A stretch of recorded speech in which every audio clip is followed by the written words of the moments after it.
What's up, everyone? Welcome back to the Coral Reef Talk. Today we are at Reef Palooza 2019 here in Orlando, Florida. Let's go in and check it out.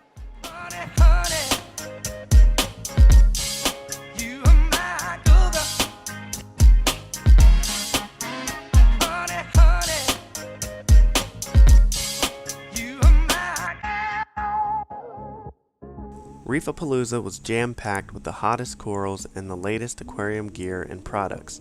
But I was looking for something unique, and that's when I met Chris of Koral Kreations. He is breathing new life into corals with these incredible works of art.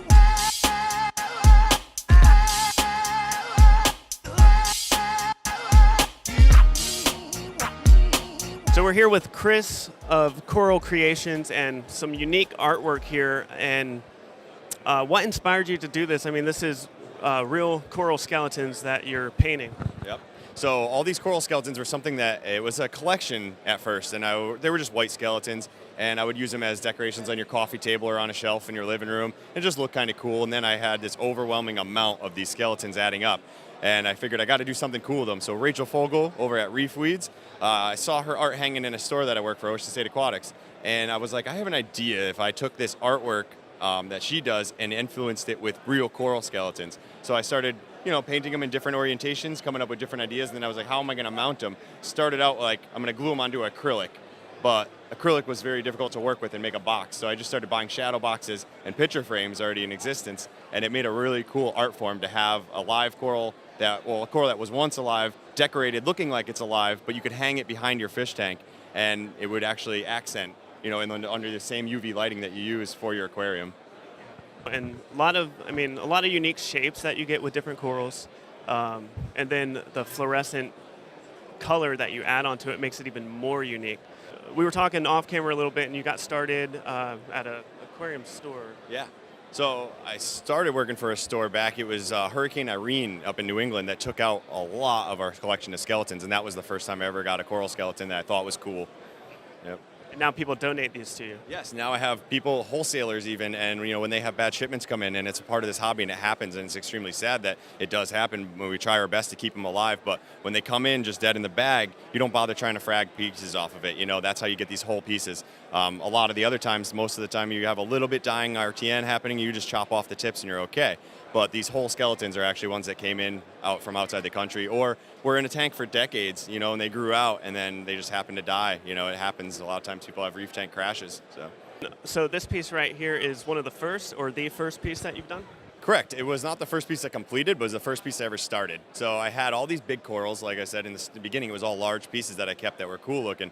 So I decided I was going to start arranging them, and I was trying to explain to my girlfriend, like, oh, I'm going to paint these. And she's like, you're going to do what with them? I'm going to paint them all different colors. And then I just sat there and looked at the arrangement, waited a couple days, came back to it, was like, no, I don't like it like that. I want it a little different. And then eventually I finished it, took a picture of it, and then actually used paint on your phone to color which color I wanted each one to be, so I didn't have to memorize it.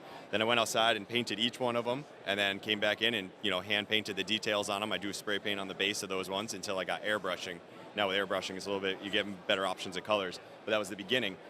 So I made this massive piece, and I thought it was going to be awesome, but then after it was said and done, you're in it for over 25 hours of work, and I'm like, this is too expensive to sell to everybody, so I had to make some smaller things to be more affordable for the normal hobbyist. But that was the first one that I actually started, and then when I completed it, it's been my showpiece ever since.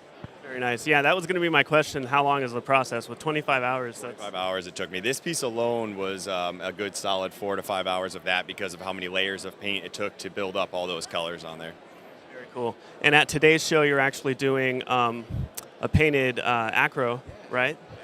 Giveaway that's going to happen. So what it is I painted one acropora with the base colors down. I got the easy part done. The hard part is going around and detailing the polyps of an acropora. So I figured bring this nice big piece of acro, and everybody that comes in can sign up to win the piece, and all they have to do is paint a little section of it themselves. So it'll make this really cool rainbow effect after everything's said and done. What I'll do is I'll finish this piece up Saturday and Sunday. Anybody could paint it. And then on next weekend following this show, I'll do a live video, and I'll take everybody that signs up, I'll give everybody a number, and I'll do a live random number generator drawing, and the winner will have the piece shipped to them in a shadow box just like you see here. Nice. Yeah, and that's a great way to get everyone interested and involved, and then the winner feels like they're a part of something because they painted it themselves. Yeah, exactly. They're going to look for their spot on there. When they win it, they're going to be like, oh, this is the area I did. And then they get to see the hundreds of other people that also put their own touch on it. And a lot of the proceeds that you make today is going to be donated to the Restoration Foundation, correct. So I donated a little bit after Aquashella. I'm going to do another donation now after this one. Very nice. And your first show was Aquashella? First show was Aquashella in Chicago, and that was where I debuted all of this artwork for the first time. I did excellent there. I did a couple smaller shows here and there around my area, Frag Farmers Market. I did a show in a reef store, Aquarium Care Center out in New Jersey. They had me come down and check that store out, and I had a little bit of art on display there. And then this was my next big show. So now I have a show lined up for every month until the fall comes. So nice. I added up all this all winter, and I'm going to keep making more and more. Very awesome. And so can people only get things at the show, or you sell them on? For right now, but as soon as this show is over, I am going to post the ones that are not as fragile. Some of them are too fragile to ship. I just wouldn't trust UPS or USPS with them in that boxes, but eventually I will be able to ship them online. Yep. So I have Koral Kreations on Facebook, and Koral Kreations Art is the hashtag on Instagram if you see that. But yeah, both of those items are what I have, and I'll be setting up an Etsy store. I had one running, I turned it off just for the show. So anything that is shippable will be on an Etsy store if you look up Koral Kreations Art.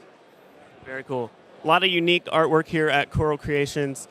If you're at the show or at the shows and you see Chris around, definitely stop by, pick up a piece for yourself. Thank you so much. Yeah, no problem. Thank you. There was so much to see and do at Reef Palooza, so make sure you're subscribed to the Coral Reef Talk for more Reef Palooza coverage. In the next episode, I meet up with Rachel Fogel of Reef Weeds to check out her reef-inspired fluorescent paintings, so you don't want to miss that episode. So be sure to click subscribe, and I'll see you next time on the Coral Reef Talk.